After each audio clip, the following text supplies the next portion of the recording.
Studies at the Pacific Research Institute. He's an accomplished author and a regular contributor to the New York Times Room for Debate opinion series. He's also the co-author of the groundbreaking book, Not as Good as You Think, Why the Middle Class Needs School Choice. And finally, Lance was co-executive producer of the award-winning 2009 PBS broadcast film documentary, Not as Good as You Think, The Myth of the Middle Class School. Lance? Thank you very much. I appreciate that very kind introduction, and it's such an honor to be on this distinguished panel. You know, the terrific remarks that Michael and Representative Bohack have made, have really set the stage, I think, for this school choice debate that you're all having now in Texas.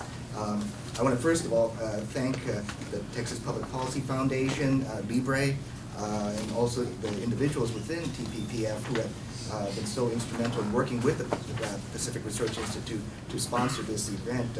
Michael Joyce, Shannon Tracy, and of course Michael Barber here. And I would also be amiss if I did not mention my friend, perhaps one of the smartest people I know in the entire country, Josh Trevino, who is with TPPF and who I used to have the great pleasure of working with at the Pacific Research Institute before Texas stole him away, like so many of them. And so I'd also like to introduce my colleague at Pacific Research Institute, our Senior Vice President, Rowena Itchan, who is here, there, and who is traveling with me today for this event. And any questions about the study that I'm going to discuss, please, talk to Rowena after the event. In a previous life, Rowena and I started off our careers as speechwriters in President Reagan's administration. And what a long time ago that now seems. But if you remember what Ronald Reagan once said, he once said that always be aware when somebody steps up to the microphone and says, "I'm from Washington and I'm here to help." Well, I'll tell you what's even worse than that, is when somebody steps up to the microphone and says, "I'm from California and I'm here to help." So, I'm from California, but truly, I am here to help, okay? So we're talking about the issue of school choice, and especially in the Hispanic community. I think that it's important for Texans to understand exactly how the defenders of the education status quo react to conversations like this.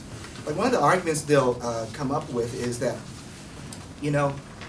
school choice is not the answer, because what is the problem is not the quality of the government-run public schools. The problem is poverty, right? It's because you have so many children in Texas and other states like California and across the country who are from poverty backgrounds that's what's causing the poor performance. It's not the quality of the school, right? So the assumption then is, if you have schools that are not laden with students from low-income backgrounds, those schools are doing fine, okay? Because those schools are good, right? But the question is that true, right? Because if it isn't true, then it is an issue of school quality. It's not an issue of poverty. And that means that school choice is the option we should be looking at, because the problems within the public school system are now endemic throughout the entire system. It's not just because of a certain student demographic that we're talking about. And so that's why I authored this study, which all of you have a copy of on your tables. It's called Not as Good as You Think, Why Middle-Class Parents in Texas Should be Concerned About Their Local Public Schools. And so I look at the performance of those students who are not from low-income backgrounds, right? How are they doing here in Texas, all right? Well, there are different indicators, and I can tell you this, on every one of those indicators, they're not doing very good, all right? Take, for example, the National Assessment of Educational Progress, the NAEP examination. That is often referred to as the nation's report card. Texas, like most states in the country, have their kids take the NAEP examination. And you can, if you look at the test results, you can break them down in different subgroups. Now, what if you broke that down into the subgroup of students here in Texas who are not from low-income backgrounds? These are the middle class, more affluent kids, right? How do they do on the NAEP examination? Well, in 2013, amongst the fourth graders who took the fourth grade reading examination, more than half of these middle class, non-low income students, 53% of them, failed to score at the proficient level on the reading examination.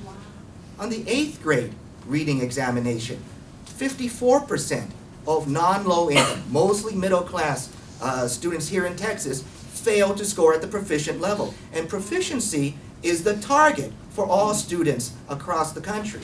All right? You fail to hit proficiency, all you have is a partial understanding at best of that core material.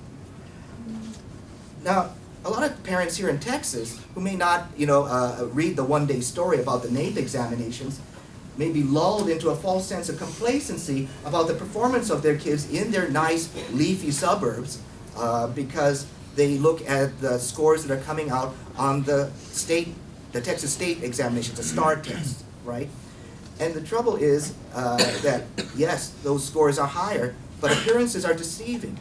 And that's a lot of what I'm talking about, I'm discussing in this study. The state of Texas has a phase-in for what they call their proficiency cut points. How do you define proficiency, right? Whatever number of answers correct you need can determine how you label that child, right? You can set it very low, and lots of people become proficient. You can set it higher, and less people are proficient. And in Texas, right now, under the current phase 1 of the proficiency definition, it's very low. So on the 7th grade math examination in 2014, for example, out of 52 questions, in order to be labeled proficient on that examination, you have to get 22 out of 52 correct. Okay? And that means that you are proficient. That means 42% answered correctly, and that gets you a proficient, what Texas calls satisfactory academic performance. All right? That earns you that title. Now, that would have gotten me a whooping growing up. That's right, a double whooping for me. If you're an Asian child, I am telling you, you do not bring home that score. I have lots of Asian jokes, but I only have 10 minutes.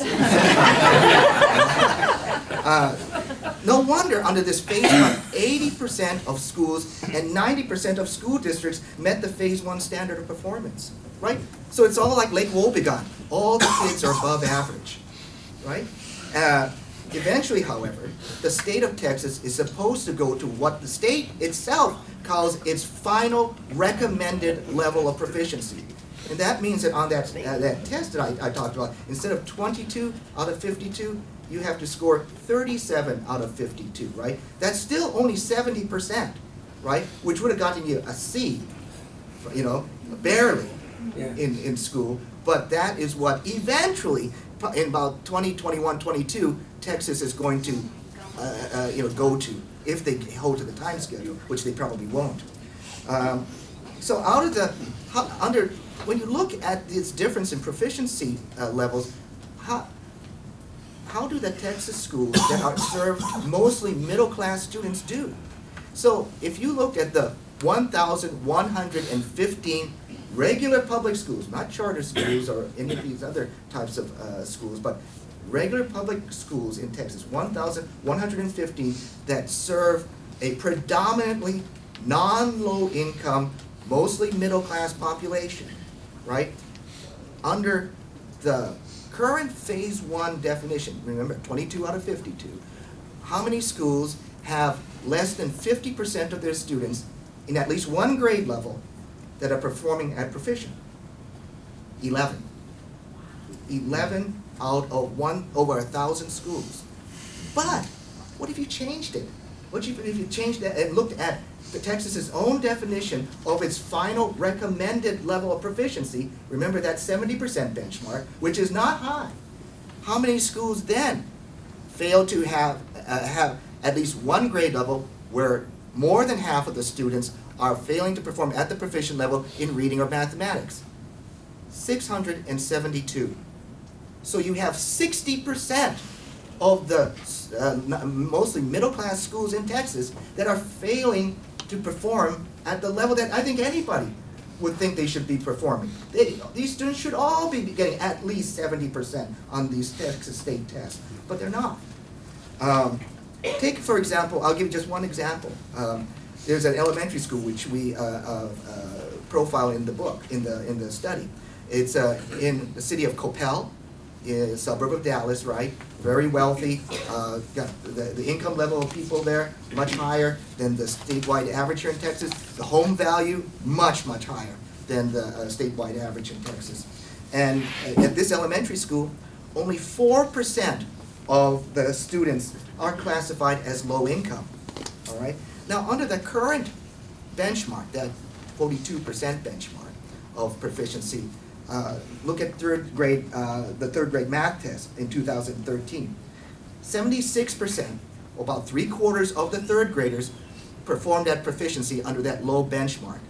Now, if you were to use that final recommended benchmark of 70%, only 32%, less than a third of those third graders from this affluent elementary school in Coppell are performing at the proficient level, right? Now, that is shocking, right? So this is not just a case of just low income and poverty kids who are not doing well. Now, and this is not just an isolated instance. As I say, you look across Texas from Dallas to Fort Worth to Houston to San Antonio to here in Austin. And what you find is low performance at all of these middle class schools across the board in math and English. And many parents are not fooled by this grade and test score inflation. One Houston parent that we quote in our study wrote that at her school, quote, teachers give fake grades, no one makes less than 70%, even when in reality they have not mastered skills. How can a child fail a state basic skills assessment but hold a 90% average in math? The state only requires a student to pass with a 42%. When we asked this question of administrators, we were not given a straight answer, unquote. Now, at this parent's school, right, her kid is not, again, an isolated example. Okay, and I'll wrap it up, thanks, teacher. That 45% of the fourth graders in her school are performing proficiently, and 55% do not. And so, what that means is that Texas parents from all demographic levels, all ethnic groups, should be concerned about the performance of their local public schools. In the back of our study, there is a list of all 1,115 of those middle-income schools. And you can see how the schools in your neighborhoods, because I'm sure that many of your kids go to these schools. Look up how your kids are doing. And when you find that your kids are not attending their supposedly great school, then go and talk to Senator Campbell, Senator Taylor, Senator Betancourt, Lieutenant Governor Patrick, and Representative Bohan about why we need school choice for all Texans. Thank you very much.